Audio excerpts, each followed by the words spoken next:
Okay, so now we're going to do the notes for interval notation, which is going to use either brackets or parentheses.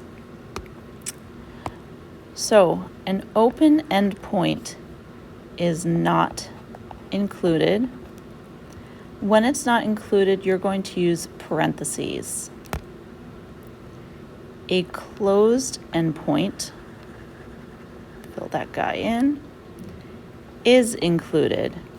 So we use what are called brackets. The infinity symbol always uses parentheses. So if we look over here at our graph, I want to point out something. If we talk about domain, that's going to be our x values. So that's from left to right. So if you look at the left side, the numbers are going down into the negatives. So this would be my negative infinity side. On the right, my numbers are getting bigger into the positive. So this would be my positive infinity. Same thing here. Why it doesn't work, I don't know. There we go. If we look down, it's going negative. So negative infinity is down there. And then positive infinity for the y-axis is there. So if something is going from the left to right forever, okay, that would be all real numbers. For us now, we have these infinity symbols. So if it's going from the left to the right forever, that's from negative infinity. Why is it doing this? Negative infinity to positive infinity. So we're going to write it, parentheses, because infinity symbols always get parentheses, negative infinity to positive infinity. And we could do that for our y or our range using the green color as well. When we're looking at an arrow, that arrow, which is also called a tail, shows that there is infinite movement, meaning it's going to go on forever. Let's spell infinite correctly. Here we go. Infinite movement. And that arrow is going two directions at once. So it is going left or right. And remember, going left is negative infinity. Going right is positive infinity. While it's also going either low or down or high. So every arrow is going either left and low or left and high or right and low or right and high. It's a combination. Remember, low is negative infinity, high is positive infinity. Also remember, if we have a jump, so if you remember piecewise, when we would do domain and range, there would be a jump or a break. So we're going to still use that union symbol, the U, to show that there's a jump or a break, or maybe even a gap. Okay. So let's look at these graphs. We're going to do similar graphs to what we did for set notation so you can compare them and work with them on your own. So we're going to do the same graph. We're going to put our open circle on -3, 1 and do like an Angry Birds looking guy. So let's fill in.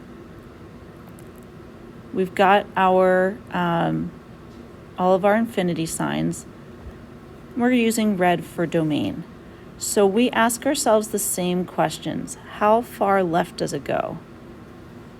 Well, the furthest left our domain is going to go is -3. And because we have an open circle, remember that means it's not included, so the parenthesis means not included. And then we look at the right side. How far right does it go? Well, we have this tail going right forever, or the arrow going right forever. And that is my positive infinity. So I'm going to put positive infinity here. And to show that it's a section of things or a range, we put a comma. So for instance, if you were asked to read pages 4 through 20, that dash we call, or it represents through, yeah? And that would be like a section of a book. So in math, if we do 4 comma 20 for a graph, that comma is showing a section of a graph. So it's 4 through 20 on the graph. So my comma also means through. So 4 through 20. So it's a section of a graph. Okay. Range. What is the lowest this goes? The lowest it goes is 1, and that is not included. So we're going to do parenthesis 1. So we go low to high. And then this guy, the arrow, not only is it going right, it's also going like up as it goes to the right. So it's going up towards positive infinity. And we always use parentheses with infinity signs.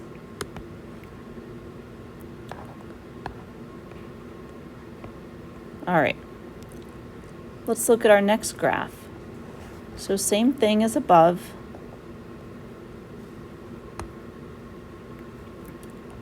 I have a closed dot at -2, 5, and an open one at 3, -4. And I'm going to connect my dots. Okay. All right, here's our question. How far left does this go? Well, the furthest left it's going to go, remember that's the x values, is this -2. See how this is on -2? So I'm going to go -2, and I've got a closed circle there. So that's going to be a bracket. I'm going to put my comma, and I ask how far right does this go? The farthest right is 3. So it's how far to the right. And that's an open circle, so it's a parentheses.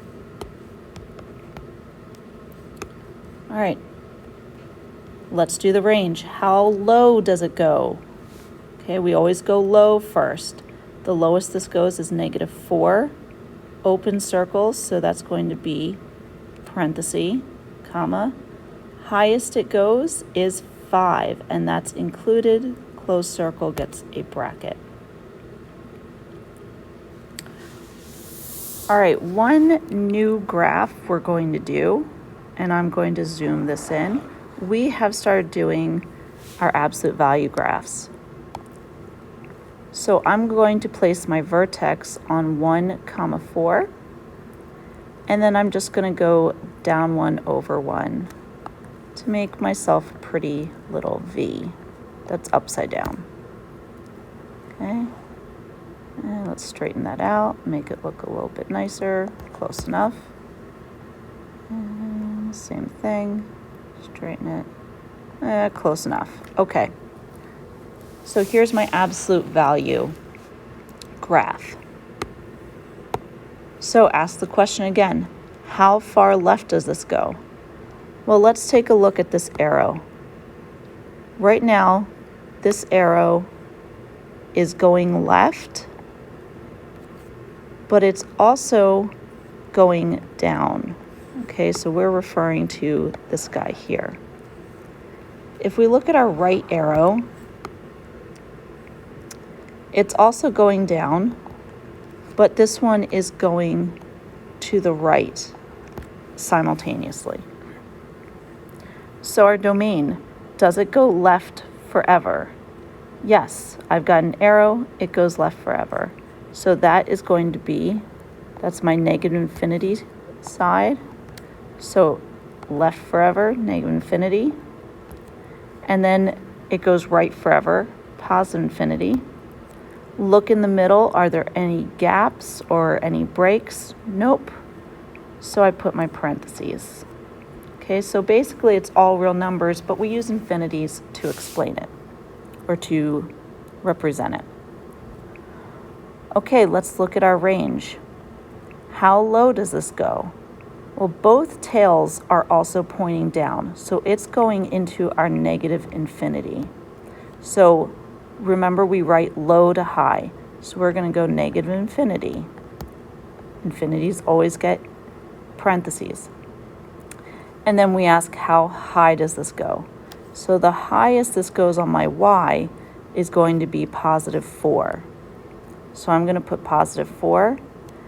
And because I have a closed circle vertex and solid lines, if you didn't have a specific point as the vertex, you just saw an angle. As long as it's a solid line, that means there are solid dots that you just can't see. We do a bracket. So that is our handout for domain and range, Dixi-roid.